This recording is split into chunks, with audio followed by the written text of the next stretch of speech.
investigation into the allegations. It hasn't waited to the end of those. It's just simply turning the tap back on and sending Australian taxpayer dollars to UNRWA, which is most likely going to aid Hamas's war efforts.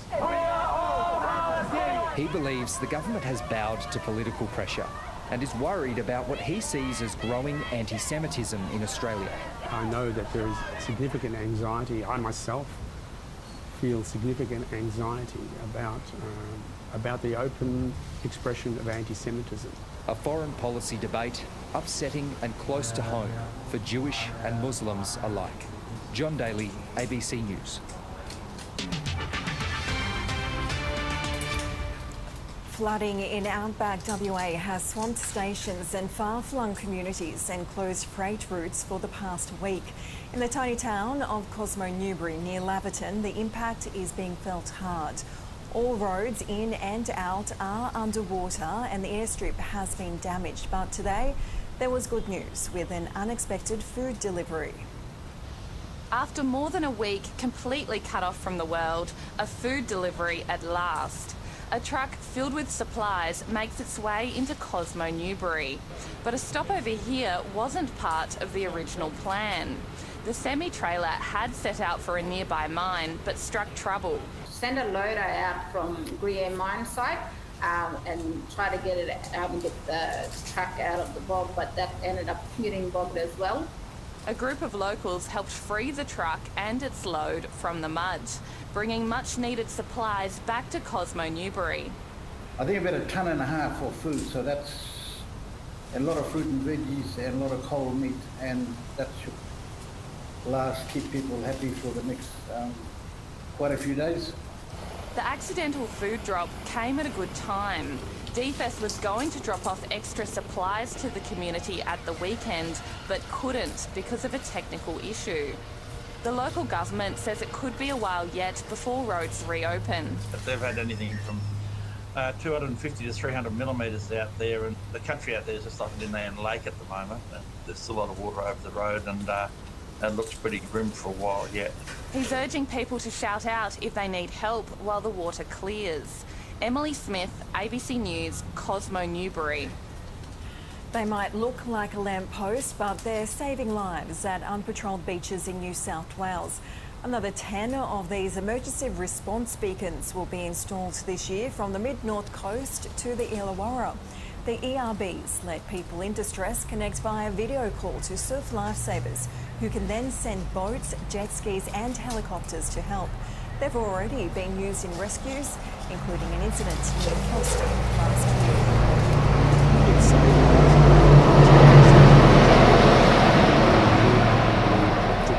And a really workable solution to add another set of eyes onto our waterways. Hundreds of people have been left in the lurch after a power beauty startup went bust. Staff are now out of work and customers are out of pocket by thousands of dollars. Many of those are asking why gift vouchers continue to be sold if the business was under financial strain. This Brighton Day Spa Additum is no longer welcoming clients. Its collapse came as a shock to many, with the owner later revealing she sought to restructure the company only 2 weeks earlier. She never told me something was wrong or the finances was going in a bad way or we were about to close. Manager Audrey Langlois is now facing an uncertain future, believing she's owed thousands of dollars in unpaid wages, superannuation and for stock bought with her own money. She now faces being deported in April, claiming the company had promised to sponsor her visa. I felt really disrespected. I felt hurt for me and my team because we didn't have any explanation. The company, trading under Goodfields Proprietary Limited, went into administration in January, just 3 months after opening a second salon Superficial in Kingston. They were run by local entrepreneur Renee Duros, known for her previous business ventures, including the Floral Society, Sugar Deli and Planted.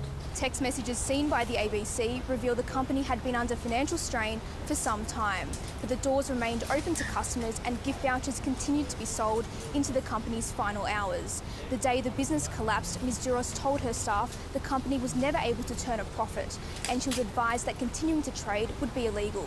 The ABC has contacted Ms. Duros for comment, but she did not respond.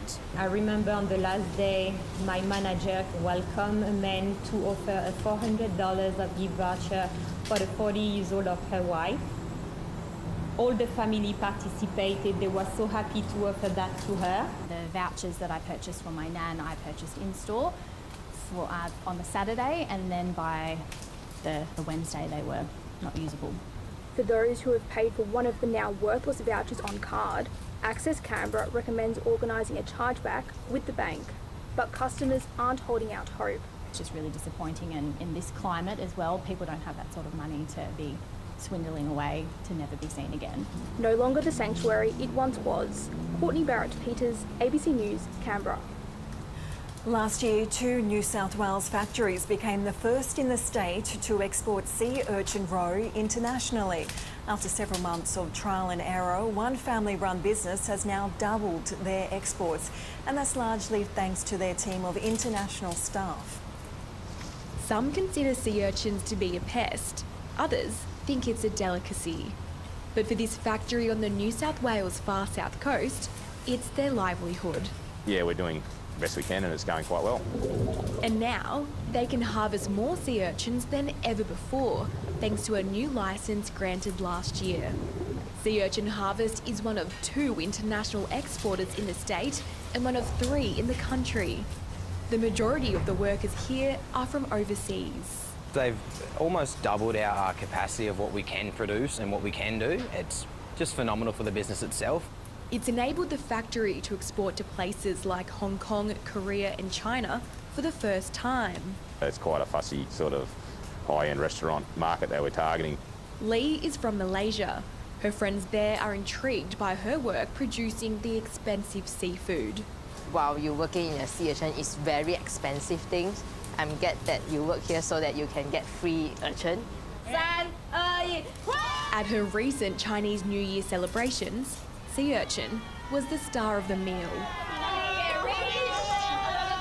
For marine biologists, sea urchins can be a nuisance. Their small mouths and sharp teeth scrape ocean floors, removing important biodiversity like kelp forest. The expansion of this fishery and the ability to export their product is really important, not only for our rural and regional economies, but there is real potential for that fishery to help control overabundant urchin populations. And with 2 more businesses in the state awaiting approval for international export licences, the potential could get even higher. Bernadette Clark, ABC News, Batemans Bay. Global interest in the prestigious Formula One motor racing competition is on the rise thanks to a well-known Netflix documentary series, Drive to Survive. And Adelaide is hoping to ride the coattails of that popularity with its own motorsport festival. A former world champion has returned to the city nearly 30 years on from one of the sport's most infamous title deciders. In a time before Drive to Survive delivered Formula One legions of new fans, Adelaide was home to one of the biggest races of the season. David Coulthard boils his tyres. Either the championship was decided and then we came here to finish off the season, in which case afterwards we'd have a party, or it hadn't been decided, in which case it was, very, very exciting way to finish the season. They can have their F1, but we've got the real F1 here. In recent years, Formula One has experienced significant global audience growth, driven by the Fly on the Wall Netflix documentary series. They've been drawn in by the drama of Drive to Survive, and now they've got to understand the sport, so the sporting side of it is not quite as straightforward. The Adelaide Motorsport Festival, which uses some of the former Grand Prix circuit, tries to recapture the Grand Prix feeling, with more than 200 vehicles appearing on track, from cars that raced in period through to motorcycles and current road-going supercars. It's just growing year in, year out. Word of mouth is really strong, but again, the population here in South Australia love this side of event. The Australian Grand Prix will be run next weekend in Melbourne. Rory McLaren, ABC News.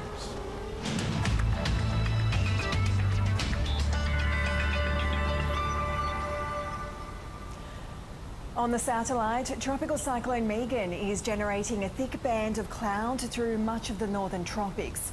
On the synoptic, monsoon troughs will generate intense rain, storms and winds in the tropics and northwest WA.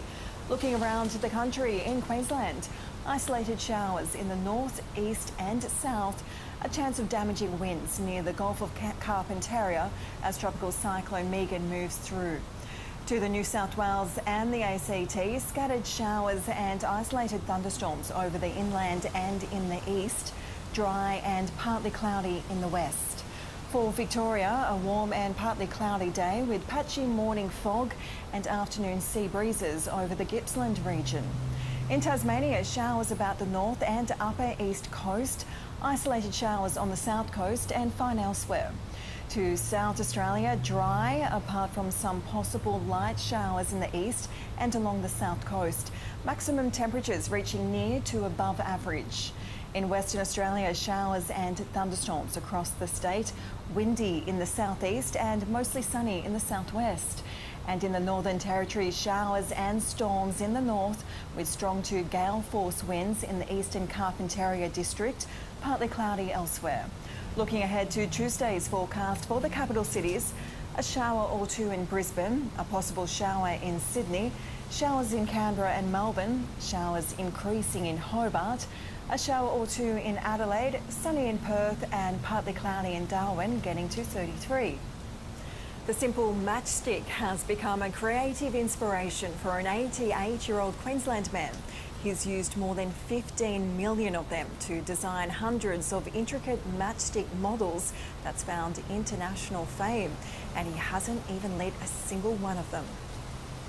Len Hughes pioneered the art of matchcraft. In fact, he wrote the book on it. There's nothing written on it. There is a book now. I put a book out. At age 20, he was told he'd end up in a wheelchair. I've got a bad back and nothing can be done for it. So I made up my mind that I had to find something to do. He began gluing matchsticks into models of famous landmarks. The hobby soon grew into a tourist attraction on Queensland's Sunshine Coast in the 1970s. Len is always improving the display with new models. His workshop is inside the main entrance, so that visitors can see just how the models are made. It was featured on the 80s travel show Ask the Leyland Brothers. Now, Len, how many matches have you got in the Dutch window? There's approximately 34,000 matches in the window altogether. And how long did it take to build such a... It took 8 weeks to build that one. Len's museum closed down in the 1990s, but soon a new opportunity came knocking. Ripley's Believe It or Not wanted the sculptures for their museums. They come to the door one day and turned around and made an offer. And I turned around and said, take it. 600 pieces were displayed in 22 countries. 15 million matchsticks later, the 88-year-old is writing his memoir and still plans on sticking to his craft. I've got patience to plaster them. I wish everybody had it. Bree Dwyer, ABC News, Sunshine Coast. The Chicago River has been turned neon green to celebrate St. Patrick's Day in the Windy City. Thousands flocked to the riverside to witness the 62-year tradition. It's one of the biggest celebrations outside of Ireland. And that's the latest from ABC News. Remember, you can keep up to date at news.abc.net.au and on ABC iView. I'm Meredith Sheehan. We'll be back in just a few moments with more news. Stay with us.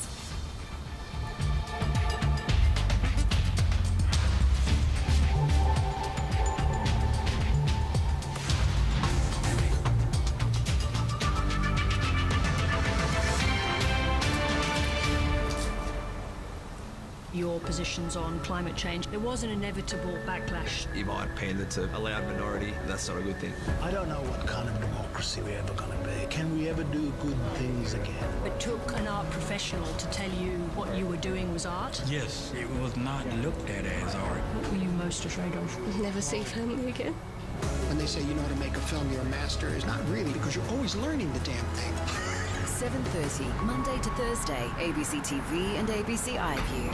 From music. I think this is the first kid we ever made. That wasn't the point, it was what you brought to it. To politics. We haven't worked through the best way to be democratic. Peter Garrett opens up to Lee Sales. I'll get emotional now. You need to be out and about. You need to be moving forward. You need to be active. You need to be trying. I've served in high office. I've been in an amazing band. I got kissed on the by that rainbow, no question.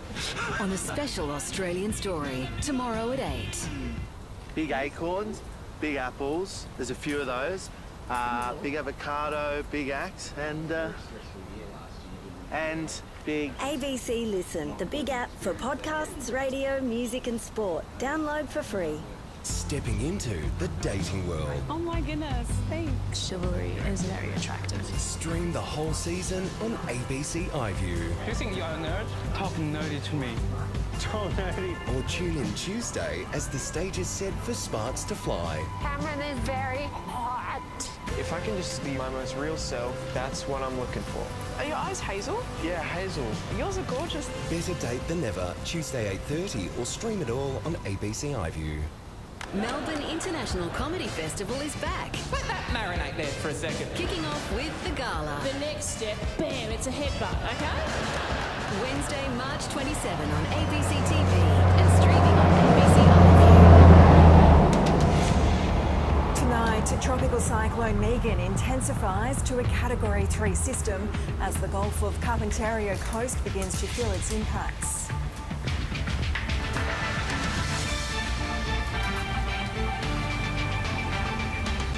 A man's charged with murder after a woman was fatally stabbed in Perth's north. A massive swing against Labor in Queensland's by-elections, with their LNP claiming the seat of Ipswich West. And the Coalition steps up calls to ban TikTok in Australia over links to China. Hello and welcome to ABC News. I'm Meredith Sheehan. The scale of the damage from Cyclone Megan is becoming clearer as forecasters warn it may reach Category 4 strength before making landfall. Residents on Groote Island have been surveying the damage from a record-breaking dump of rain over the weekend, and those in the firing line on the southern Gulf Coast are warned to leave now. A violent deluge inundating rivers and roads.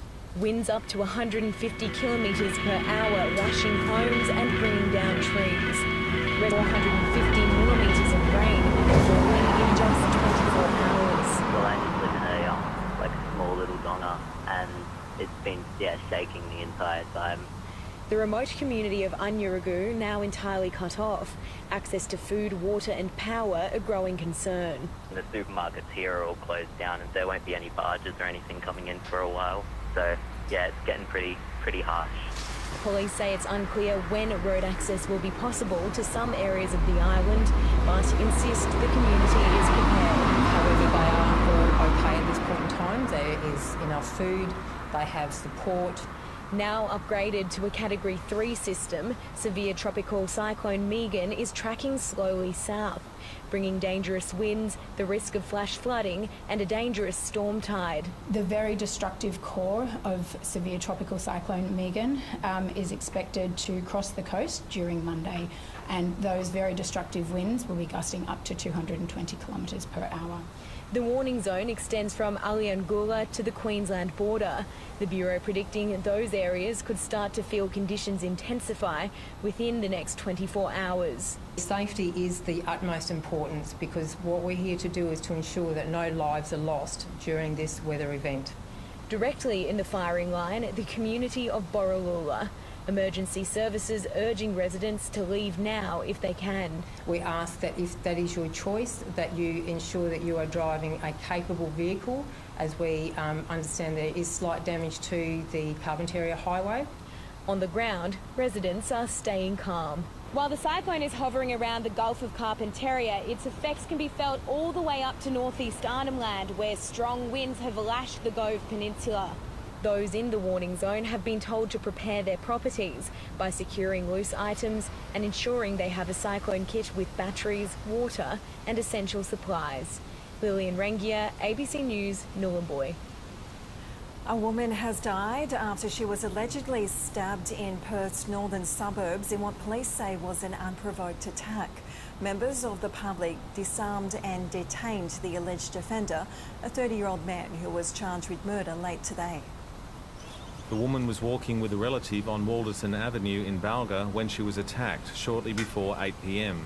The 22-year-old suffered serious stab injuries. They were just walking to go down to the other cousins because they were only just left that house like 2 minutes ago. And then that's when that man came out of that street right there, and they tried to run because he came running towards them. And then there was like no stopping. He just grabbed the other girl and just started attacking her. The alleged attacker was disarmed by two men using a baseball bat and a bin. With a baseball bat, they knocked it out of his hand because they were quite fearful as well. They didn't know if they were going to get attacked as well. So it was just, you know, something that was in the household. So just knocked it out of his hand, and then I had to stand there with the knife until the police could come and take it away. Then locals helped prevent the alleged attacker from getting away. Anthony Rance said he felt he needed to help. My brother-in-law, we come chasing him down the road till the police came, grabbed him by his legs, he fell over, jumped back up and took off running. All of us pinned him to the ground, he jumped back up, started running again. Police come around the corner and locked him up. And I was thinking, good. A 30-year-old man was arrested on Wittering Crescent. Community members and paramedics provided emergency treatment to the woman. She later died in hospital. This is a terrible incident in our community. Everyone deserves to be able to walk safely on our streets. We would like to thank the members of the community that responded so bravely and so quickly to apprehend the man involved that we have in custody now. Detective Venn did say police wouldn't encourage people to disarm anyone who has a knife, as they could be harmed themselves. David Webber, ABC News. One person has died and two others are in hospital after being pulled from the water in Victoria's southwest. The trio were swimming at Marengo Beach near Apollo Bay when they got into trouble this afternoon. Reporter Natalie Whiting has the details. We can start with some good news in that those two survivors, their condition has improved. Both of those men who survived were initially in a critical condition. One was taken by road from this area near Apollo Bay to Geelong. He's now in a stable condition. The other gentleman was airlifted here to the Alfred Hospital. He is now in a serious condition. Unfortunately, obviously, that third man died at the scene. We know that a woman who was passing by and saw the three men in trouble this afternoon was able to swim out and retrieve the unconscious men one by one, bringing them back to the shore. And other people on the beach were then able to perform CPR, the police have told us. So some incredible efforts by the sounds of it of people who were there and did everything they could to help. But unfortunately, one man didn't survive. And, you know, this comes off the back of a deadly summer on our beaches and in our waterways in Australia. There's been 99 deaths over summer, which obviously December through to February. 26 of those were here in Victoria. And unfortunately, Meredith, while summer has ended, these terrible beach tragedies haven't. Natalie Whiting reporting. A 28-year-old man has died after a suspected hit and run in Sydney's east overnight. Police were called to Fletcher Street at Tamarama just after 4 o'clock this morning. They arrived to find a man believed to be a local in a critical condition on the road. Emergency services performed CPR but were unable to revive him. Police are now analysing CCTV of vehicles passing through the area. They're investigating whether the man was hit by a car before he died. If someone's done that, we encourage them to come forward and contact police. If you've been involved in any way or you have any information, we want you to contact police, either Waverley Police or Crime Stoppers. The Coalition is firming in its support for a potential ban on social media app TikTok. The United States may soon force TikTok's Chinese parent company to sell the app or see it banned. The Albanese government remains reluctant, but the opposition says the app is a threat to democracy. Australian politicians and political parties are pretty fond of TikTok. All that shows is just how desperate you and the Liberal Party are. But who would lose out of that? Property investors, big banks. If Labor says cars won't cost more, why won't they release the modelling? But some in the Coalition want it gone. TikTok is a bad faith actor. It is a risk to our democracy, it's a risk to our national security, and the government should take action here to protect Australians from this very serious threat. There's a push to mirror new laws currently being pursued in the United States, which would force TikTok's Chinese parent company, ByteDance, to either sell the app or see it banned. The plan is not to ban TikTok. The plan is to make TikTok safe by removing the influence of the Chinese Communist Party. And the threat of the ban is just the enforcement mechanism to make sure that TikTok complies with the law. TikTok says it has never shared user data with China, and disputes claims of foreign interference. Australia will always make its decisions independently, and we will always follow the advice of our security agencies. The Albanese government isn't convinced a ban, or the threat of a ban, is warranted. But it's pointing to steps already taken, like restrictions on installing the app on government phones. Our Privacy Commissioner right now is undertaking inquiries into TikTok for some of its behaviour. The program has been shown to collect a lot more information from a person's phone than any legitimate social media app would need to have.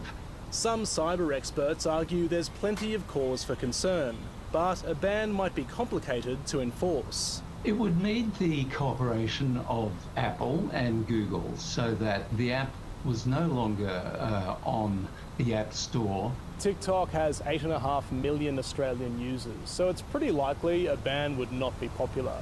But the government and Australia's intelligence agencies will be watching what goes on in the US closely. There's a real chance the TikTok bill passes, and that might shift some thinking here. Tom Lowry, ABC News, Canberra. Some Palestinians who had their visas cancelled while travelling to Australia have now had them reinstated. The Home Affairs Department cancelled several visitor visas last week.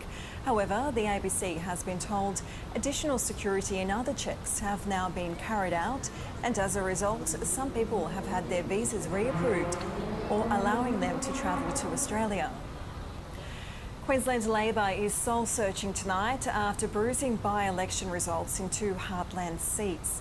The LNP has won the very safe Labor seat of Ipswich West with a swing of nearly 20%, while there was an unprecedented swing of 19% in former Premier Anastasia Palaszczuk's old seat of Inala. Analysts say the loss of votes in Labor strongholds highlights Premier Stephen Miles's difficult challenge to retain power at the October poll. It is clear that tonight we have created history, and we've created history because Queenslanders have heeded the call in 2 seats to send the government a message. These results are clearly very bad. I was expecting a bad result, and they're even worse than that. Victorian paramedics will take industrial action from tomorrow, saying negotiations on an enterprise agreement are stalled after nearly a year of talks. The union says poor work-life balance has prompted an exodus of workers, with many leaving the job after only 5 years. Hello, hi, I'm Jacinta. A personalised tour of Australia's first virtual emergency department. I'll ring you. At Epping's Northern Hospital, it's treated 250,000 patients since it started 3 years ago. Now its capacity will be doubled. We're looking forward to it being able to treat up to 1,000 patients a day by 25-26. Something like 86% of patients have not had to then go through the hospital system. That's taken a huge amount of pressure off our busy emergency departments. But while the virtual service is being expanded, emergency workers on the ground are feeling the strain.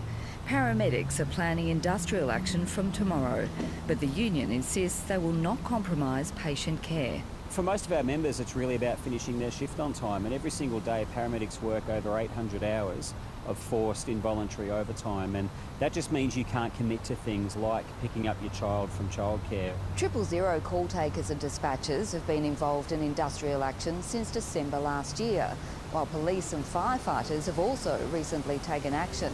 The state government is trying its best to stay out of the latest dispute. Paramedics do a great job, they serve our community well, and these matters will continue to be discussed, and it's my expectation resolved as quickly as they can at the negotiating table. It's not a good legacy for any government to have such high levels of industrial dispute with its emergency services. Ambulance Victoria says it respects paramedics' right to take action as they work towards an agreement. Sasha Payne, ABC News, Melbourne. More than 100 million Russians are heading to the polls in what's widely seen as a rubber stamp election for Vladimir Putin's 5th term as president. Polls are still open tonight, but independent election monitors say there is already evidence of vote tampering. Europe correspondent Steve Kinane joins us now from Lithuania, where there are expected to be protests outside the Russian embassy today. Steve, there are questions already being asked about the legitimacy of this election. That's right, Meredith. This is not a free and fair election. There are only 4 candidates on the ballot paper: President Putin and 3 others who have been approved by the Kremlin. They've only been approved because they pose no real threat to the president in this election. Their polling numbers are all south of 10%. And of course, any real political opponent, such as Alexei Navalny, ends up either dead, in jail, or disqualified from the ballot paper. Also, we're talking about a country where there is no free and independent Russian media allowed inside the country anymore. They're all exiled outside the country. And there is very credible evidence, some of which we've published on the ABC website, of ballot box stuffing already emerging in the first 2 days of this election. And also I've been speaking to independent election monitors who are really concerned about this new online voting that they've introduced. They're worried that that could be open to manipulation. We're also seeing for the first time a 3-day presidential election, again open to manipulation, because that means the ballot boxes can be tampered with at night. And further to that, we're seeing voting taking place on occupied territories inside Ukraine. These are parts of the country that have been illegally annexed by Russia, so that further undermines the credibility of this election. Now, what do people who are opposed to President Putin do about this? Well, it's very, very difficult in a country where if you protest, you can end up in jail. And before he died in prison last month, Alexei Navalny called on his supporters and opponents of President Putin to flood the polling stations en masse at midday on Sunday. So it'll be really, really interesting to watch that today. It's happening both inside Russia and also in places like where I am in Lithuania, where there's voting going on at Russian embassies. So we'll be watching that very carefully to see how many people participate and what the authorities inside Russia do about it.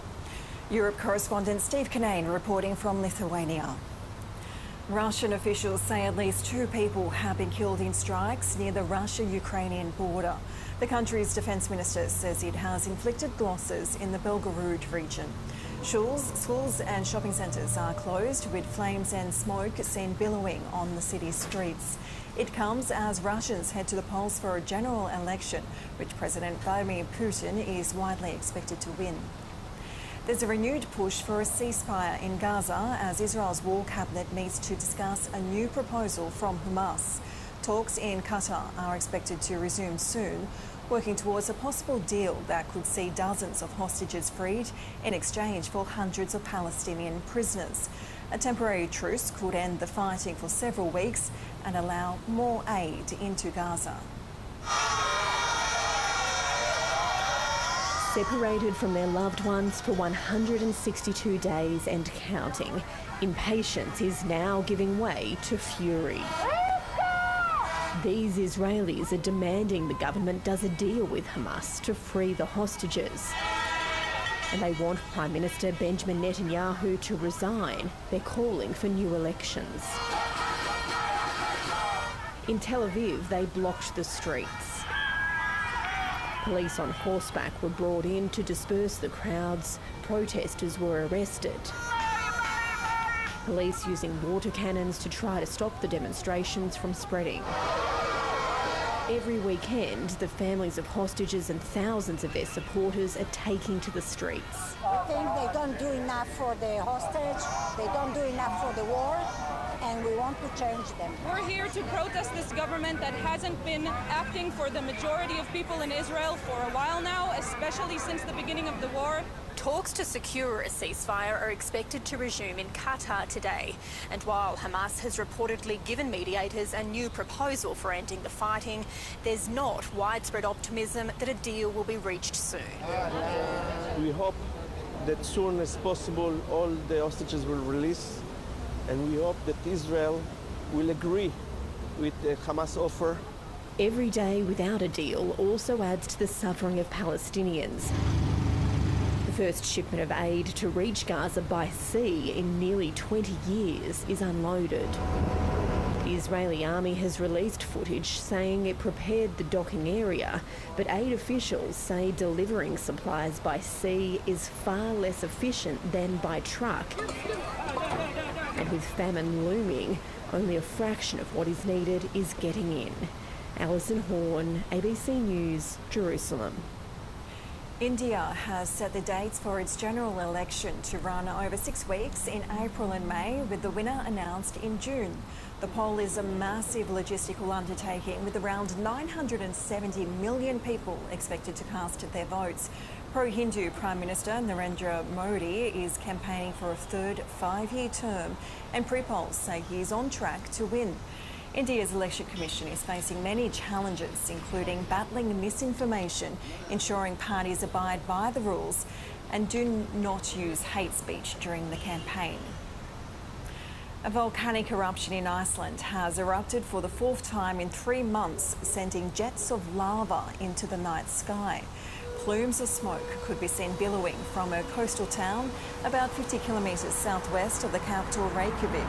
Sirens blared as hundreds of tourists were evacuated from the Blue Lagoon Thermal Spa, one of Iceland's top tourist attractions. Icelandic authorities say the eruption opened a fissure in the earth almost 3 kilometres long.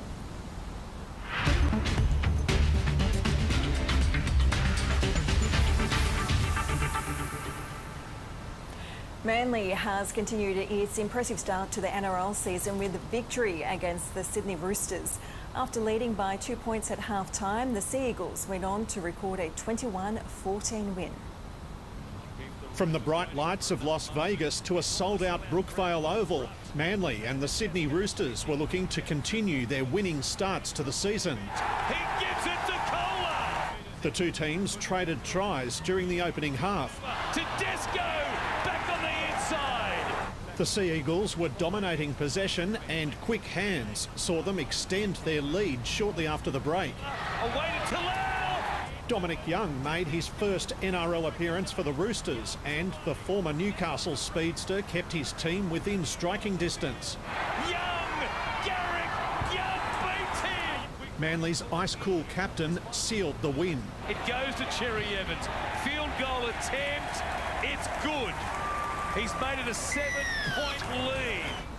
Melbourne Storm took the last-minute match-winning try to new heights against the New Zealand Warriors. He goes to maybe a coach!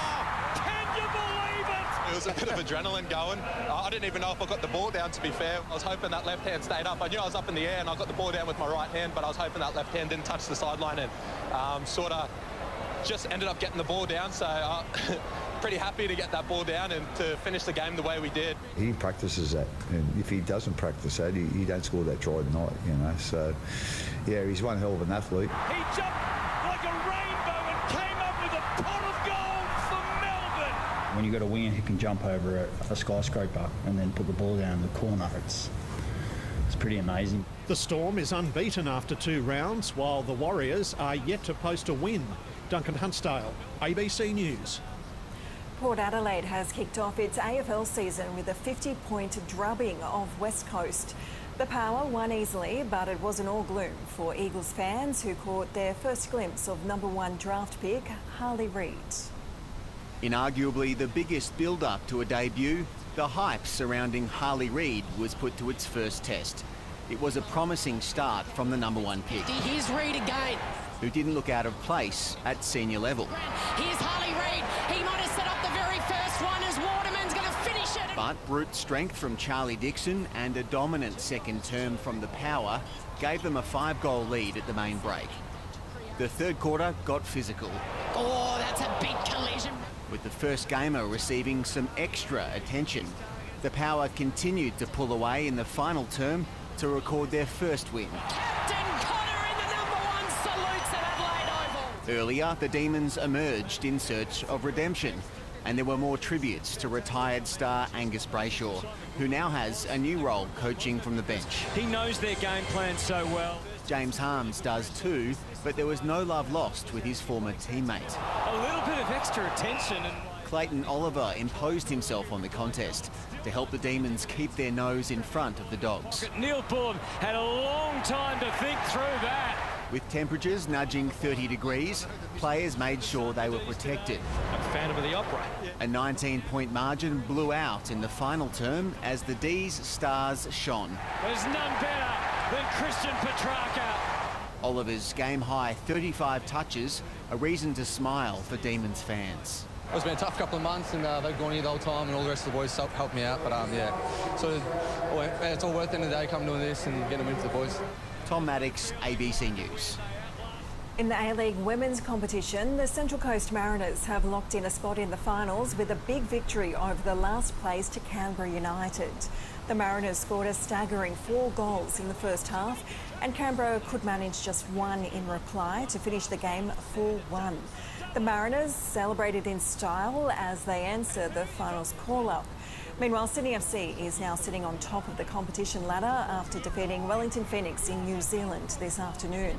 Matilda star Courtney Vine scored a double, and an own goal took Sydney's lead to 3. The home side scored 2 in quick succession to close the gap. But a final Sydney goal gave them the 4-2 win. And Melbourne Victory has drawn 0-0 with crosstown rivals Melbourne City.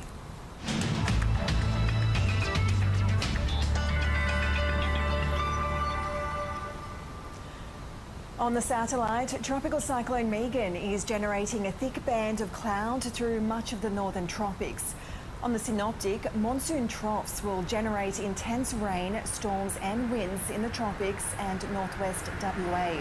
Looking around the country in Queensland, isolated showers in the north, east and south, a chance of damaging winds near the Gulf of Carpentaria as Tropical Cyclone Megan moves through. To the New South Wales and the ACT, scattered showers and isolated thunderstorms over the inland and in the east, dry and partly cloudy in the west. For Victoria, a warm and partly cloudy day with patchy morning fog and afternoon sea breezes over the Gippsland region. In Tasmania, showers about the north and upper east coast, isolated showers on the south coast and fine elsewhere.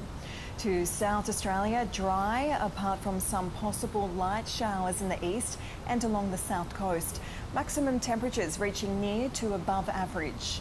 In Western Australia, showers and thunderstorms across the state, windy in the southeast and mostly sunny in the southwest. And in the Northern Territory, showers and storms in the north with strong to gale force winds in the eastern Carpentaria district, partly cloudy elsewhere. Looking ahead to Tuesday's forecast for the capital cities, a shower or 2 in Brisbane, a possible shower in Sydney, showers in Canberra and Melbourne, showers increasing in Hobart, a shower or 2 in Adelaide, sunny in Perth and partly cloudy in Darwin, getting to 33. Australia's Foreign Minister Penny Wong has married her long-term partner Sophie Alouache. The couple tied the knot in the Adelaide Hills in front of loved ones and several ministerial and Senate colleagues, including Prime Minister Anthony Albanese. Their 2 daughters were flower girls. The South Australian senator met Alouache in 2007 and they had been engaged for some time. Minister Wong is the nation's longest-serving female cabinet minister and the first openly LGBTQ woman in the Senate. The evening's entertainment included a traditional lion dance, a nod to the Minister Wong's heritage. That's the latest from ABC News. Remember, you can keep up to date at news.abc.net.au and on ABC iView. I'm Meredith Sheehan. Stay with us for Australian Story.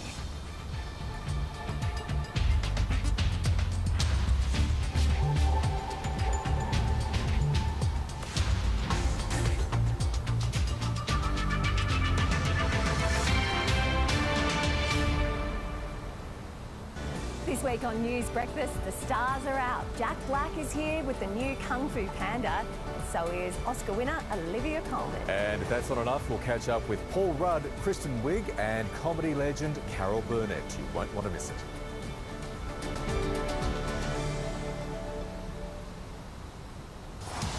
This season, get your footy fix live and ad-free with the ABC Listen app. He strikes it, he likes it. AFL, NRL, men's and women's. Game, set, bingo. Whatever footy you're after, we've got you covered. Straight through the middle. Every try, goal, mark and tackle. Going in to score. Called by ABC Sports expert commentary team. That is an amazing goal. AFL and NRL, live and ad-free. Bang! This season on the ABC Listener. We are not monsters. We are humans, and we defend our motherland. Unprecedented access. The sounds here are so much more terrifying than Donetsk. The other side of the Ukrainian war. Do they feel the West doesn't understand them? Finish. We should run now. We should go because... Oh my gosh. How old are you? 19. You lost friends? Yeah. Zelensky said this is hell on earth. Four Corners, tomorrow, ABC TV and ABC iView. Whales, ocean giants, ancient mariners, commanding our oceans for perhaps 50 million years. Wow! In that moment, when you look in their eye, you can see the intelligence. Utterly, utterly jaw-dropping. Whale with Steve Backshall, Tuesday at 9, or stream the full series on ABC iView.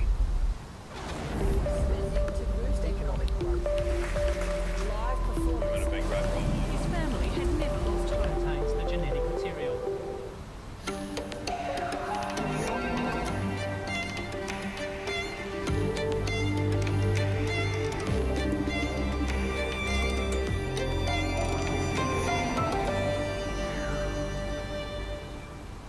Hello. It's not often you hear of a school student suing the government, but Anjali Sharma made headlines around the world when she did just that. Now the teenager is going head-to-head with politicians to change the law. It's been a wild ride, and it's far from over.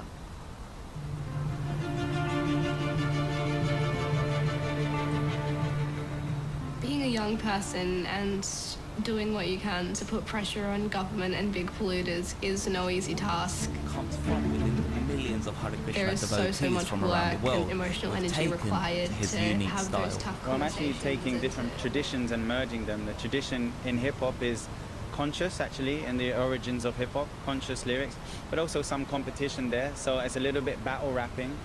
But I'm also, because I'm being a Krishna conscious rapper, I'm putting the traditions of Krishna consciousness in there, so I'm making sure the lyrics are tight philosophically and correct.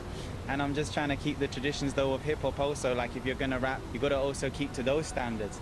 Like, you're supposed to display good syllables and flows. And so I kind of did this merge of, like, come and challenge me, I'm a good rapper, but in a way where it's like asking the ignorant rappers out there. So I'm saying, you know, I'm challenging you to come with some more intelligent things. That's what my mission is, to raise the consciousness of every listener, because we don't want to hear that nonsense. Shush, you're sounding stupid, I want to hear... You're holding a lot of responsibility as well, because you're not only a music artist, but you're representing a community and a very tight-knit group of religious people. Yeah, so I have to make sure in all the songs that the philosophy is tight, that everything I say is correct. And even the lifestyle, you know, I have to make sure that if I'm representing something, I have to be practicing it, yeah, or just being honest. And sometimes in songs I am just honest about my struggles and stuff like that. I nearly left so many times, despite giving my life to be in line with the divine. I was resigned to chilling with women and sipping wine. This purification was too much for my mind. It was interesting because we're in London, and about 20 meters from us there's a man on a bench. He's got an amazing voice, actually. He's really belting out some melodies there, but it's kind of similar to what you do, because you go out on the streets, you're out in busy city centres, town centres around the world and doing that. Do you see it as a form of proselytizing as well, spreading the message? You knew it was like terminal, right? So that year I was just getting my big break and doing a video with Robbie Williams at the same time, you know, hanging out with my dad, visiting him. He's getting sicker, you know, going into, who are you? You don't know who you are. And it began to bother me. And I remember I had this big performance in front of the industry, and for the first time people could tell. And my managers were like, hey, something was up with you today. Like, are you sure you still believe in it? You know, like, and I had to be honest and said, I don't know if I do, you know, like I'm dressing up in these mad outfits, I'm becoming a pop star, but I might be losing myself, I'm not sure. So they said, okay, take some time for you to figure out who you are. And then it was interesting, after my dad passed away, so when he passed away, I was in the room in the hospice, and I had like a direct perception of someone is there and then they're not. And at the time I didn't know what was happening, but it poses a lot of questions. So who really was he then? And people in the room were like, I think he's gone now. And you can feel, yeah, he's gone, but his body's there. So it's like quite a profound experience to think, so where's he gone, you know? So you're searching for answers. How did you then come across the Hare Krishna movement? So yeah, after my dad's death, I sprung into action in so many ways. I actually moved to Covent Garden with some money I had. I thought that was to kind of live the pop star lifestyle. Well, I actually didn't realize it means I'm going to find the Hare Krishna temple down the road. Because Covent Garden is probably one of the most expensive places to live in London, of all places. Yeah, I lived there for 6 months and I lost the record deal, but I found the Hare Krishnas. Yo. The man means mind, the truck is released. Let the waves flow over your aura and dive deep. Fly steep, straight out of the...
After my dad's death, me and my mum both became much more spiritual than we were before.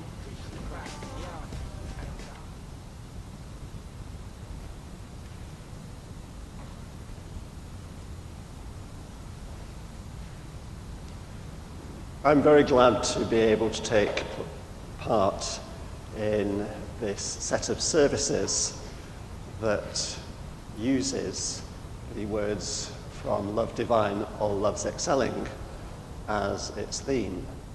That hymn means an incredible amount to myself and my family and to Sarah. And we had it when I was recognised as a local preacher. It was somehow included, though I didn't ask or bribe, for it to be in the ordination service. And when I came into my first appointment, the recognition service, it was there, and it was there at the leaving service from Sidmouth, and it is arranged for both of us that it will be at our funerals also. So it's a very significant hymn. And in the midst of it, there is that sense of God's blessing, of God leading us, of God enabling us to see things in a different way. And as we go through Lent, there are things that we can be encouraged by, that we can look upon as a way to guide our thoughts and guide our devotion. Because in our world today, it's amazing how people get very laid back about a number of things, and faith is one of them. And just at this moment in time, Ramadan is taking place. And in the last few days, there have been various programs on television and clips about the celebration of Ramadan and the effects that it makes on families. And the fact that young and old, people from all different backgrounds, are willing to fast, are willing to put themselves to these privations in order to get a better grip of God's love, God's presence, and God's guidance in each of their lives. Each year when Lent comes round, there's an opportunity to upgrade the practice of faith, to make it real once more. And we can do that any old time, but this is a particular time of observation, of taking things forward. singing. and everyone perhaps looks at thinking you that wearing weird clothes. perhaps it's like what I it's used time to do before to performing. raise the game So I found it somewhat, very comfortable. raise the Yeah, heat under what we believe in. And I ask today where you are on that scale at this moment. If you've been here a couple of weeks ago at the evening service, they were reminded of the privilege of fasting. And Methodists used to be very fond of fasting. John Wesley was very fond of it. He used to do it twice a week, and all his local preachers were encouraged to do the same. Yet in most Methodist churches today, once they've finished laughing, people say, oh, no, can't possibly do that. And just from the medical point of view, if you are going to do this, you have to check with various medications and your doctor to make sure that it's safe and practical for you to do so. But having covered that, you can have a period of fasting. And it doesn't have to be giving up the Sunday joint that's on the timer at home and you're thinking, I don't want to let that go, thank you. It can be other things. You can give up television. You can give up gossip. You can give up muttering under our breath, which the girls challenged me to do once a year. Apparently in the car, and I found this very hard to believe, when people cut across the front of me, or go too fast, or do odd things, well, I just make one or two comments. And one year I was challenged to keep stum, and I can't tell you how hard it was. It really was a challenge. And each year, each time we went out in the car, I could see them with the, well, not the swear box, obviously, but the getting it wrong box. And they didn't tell me how much money there was at the end of the proceedings, but I decided that I was going to make the decision next year, and I was going to decide which charity was going to gain from all of this. And that way I have kept ahead of the crowd since then in these observations. In the last few weeks, you've already heard the Ten Commandments. They've already been featured in the series. But how good are you at their practice? If I ask, and I'm not going to do it this morning, if I ask congregations to say, what's the first one? What's the second one? What's the sixth one? Well, there's panic goes through the place. Most people can't remember the order of it. Ten Commandments are something that we should set some store by as to how we organise things, what we value, what we love, what we take seriously. Are we content in praising God in everything, protecting life and veracity, truth? Do we manage one a day, one a week? Or are we zero at the end of the week in all of it? We've achieved none of them and feel really quite down because of the experience. And my word, when you talk about Sunday observance in churches, particularly when they've got fair trade or they've got other things on sale, quite a heated conversation by those who think that Sabbath observance should be total. And I know one or two people have been caught out over the years having preached on this matter and then been seen at the petrol station on the way home fueling the car. Now, I'm not such a rule person that I would expect people to walk distance back home to where they came from. But it's interesting how we think that some things are important and others are not. Is changed from glory into glory a part of the love divine that we've reached at this moment in time? Is changed from glory into glory at life's end, or is it the end and a hope to achieve each day? Is it something that we can really focus on and think, yes, I'm going to make something around this today and show God, show community, show family, and show other church members that I mean business in one area or another. Change from glory into glory. What does that mean? What plans do we have to make? What changes have to be inaugurated that we might bring some change in our life that shows more of the power, the love, the presence, and the glory of God moving in our lives? I've been away this last week on a silent retreat. Now, I've not been in some dreary old place with awful food. I've been in a holiday cottage. 2 dogs have been with me, and yes, I have spoken to them at various times about getting down off the furniture or whatever. But the rest of the folk, I haven't really had cause to speak. And the Wi-Fi in the place wasn't working. So the television wasn't working either for some reason that I never figured out. But the silence was wonderful. That peace and quiet, that time for reflection. Some people think, and maybe saying now, I'd absolutely go up the wall if that was happening. But perhaps we do need that discipline, that solace, to look at what God is saying in our lives today.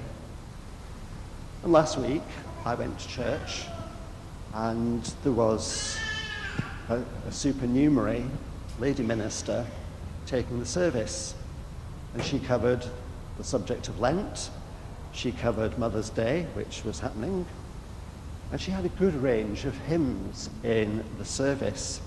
And some of them came from Singing the Faith, the book that we use here. And one of the hymns that she had chosen was out of Singing the Faith, and it was even though it's a spiritual movement, 9:3. Beauty for brokenness, home for despair. And this hymn, like a number of new hymns now, has got verses placed between some of the verses. The chorus placed between the verses. And in other times, you just sail on, and the organist knows what's going to happen, so you follow the organist. And that's what happened at this service. Beauty for brokenness, hope for despair. Lord, in a suffering world, this is our prayer.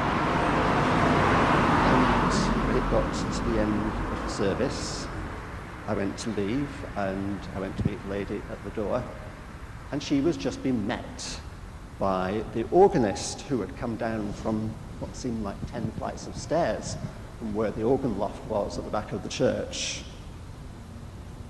And both of them were licking wounds, because 2 people in the church had said, "Oh my word, that was a long hymn, that was a long service," etc., etc., etc.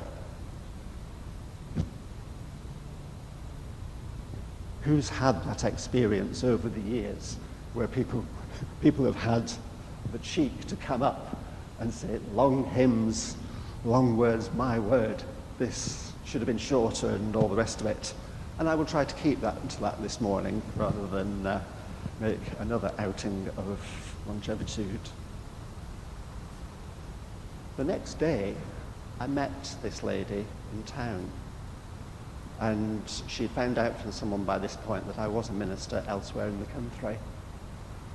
And she said, "Can I just ask you a question a minute?" She said, "What did you think about the hymn yesterday?" And I said, "I thought it was grand." I said, "I've chosen it many times." And I said, "I've also taken some lip from 1 or 2 people over the years about hymns being long and what have you. And there was one morning when 2 people came bouncing up to me to really go off the deep end about a hymn that we'd had several times in the church and several times in the presence of these 2 individuals. And this morning, they'd looked at it in a different way. And they basically said, it should never be sung here again. It's not theologically correct. And they were making such a scene in the foyer, and there was a lot of visitors there that morning, that I thought, we have to get this no, away I can't from be where myself it over is. But then when I come back to the spiritual And I community, said to them feel like awkward gently, now again. I said, so did you take communion this this morning? mission of bringing them all together to, said, oh, to yes. be myself in So all I went and circles looked be down the comfortable. aisle, I wouldn't really blame and the anyone communion for that. I wouldn't stewards say, never "Is packed my it old away friend's that fault for quickly, and I being went so back and said, materialistic, or is well, the perhaps Hare we should Krishna go and fault for take being, some you know, more, So Hare Krishna. because It's like, I have some issue with not had being able to this be hymn comfortable before being the myself, communion. and I would love, to be honest, to be able to and to you move wait in the till music industry afterwards, like I used to do before, but bring having this the spiritual conversation. understanding and be comfortable And in a with great myself, knowing open church, who I am, everyone's being these listening, personas as, what and have you. performing. And I'd love to be able to come and hang around the Hare I got Krishna no community and witness feel on that occasion, that I am a devotee, I am but good enough. people were ready the next time if they and have that I anything to also belong say here and can as to be whether it myself, had been and that's what I'm communion. trying to get to. And I discovered that people didn't say anything on communion anymore. But this lady was not only bothered about the hymn, she was bothered about the whole tenor of the service, wondering whether she still had it, whether she should still be doing it at her age. One of the hymns in the new book had a chorus which repeats, and someone took umbrage, and the whole church was sort of held up on the thought that it shouldn't be done again because two individuals had spoke against it. And I did say, did they say that when you last had And Can It Be? Or Oh for 1,000 Tongues, depending on which tune was played.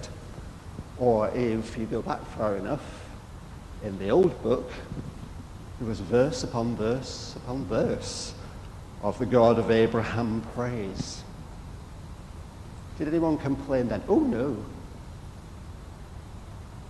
Why is it only the new stuff that ever gets complained about? Why is it that thought that we can interfere in something that's been done in prayer and in love and in grace? I really tried to encourage her.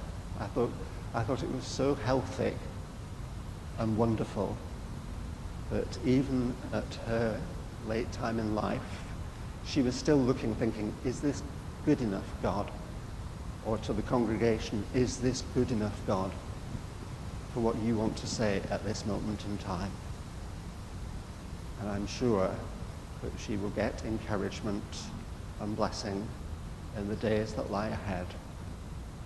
And perhaps while she has that, we might look upon what we do and what we say to enable others to grow in faith, to know the wonder of God's praise, to know that sense of going forward and taking the lead from the words in Love Divine, all love's excelling. Amen.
beauty for brokenness, hope for despair.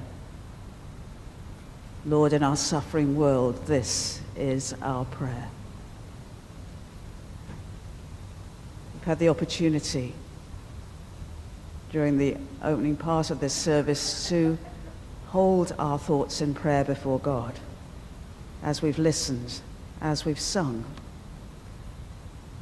And I invite you now to just spend a moment or two in the silence that we're encouraged to stand in before God.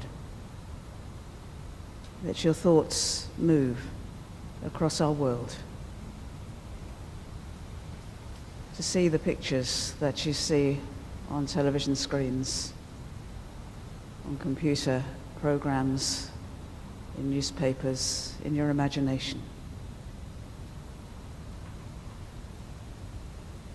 Look at our world with its uncertainties and its chaos. Look at the hope. Look at the beauty. Look at the faces of those you spend each day with. And hold all these in the presence of God.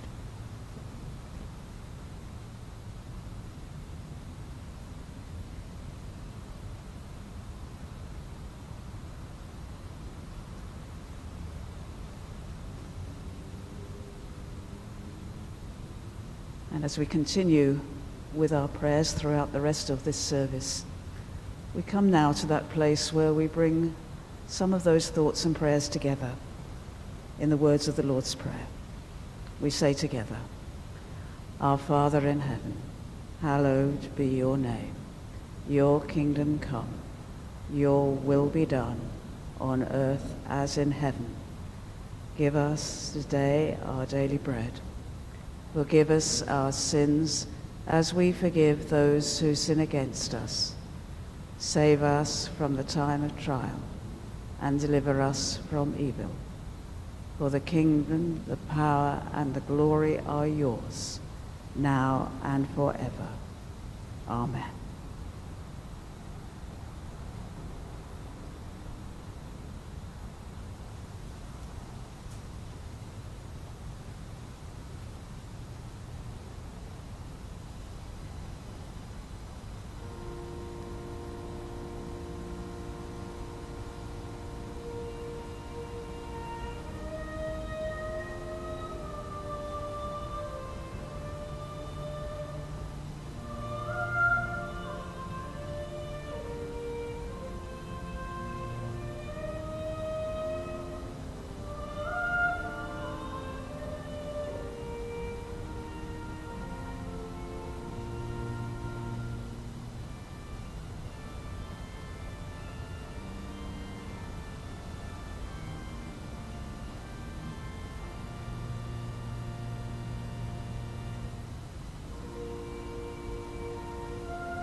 We share together in the prayer of thanksgiving. The Lord be with you. Lift up your hearts.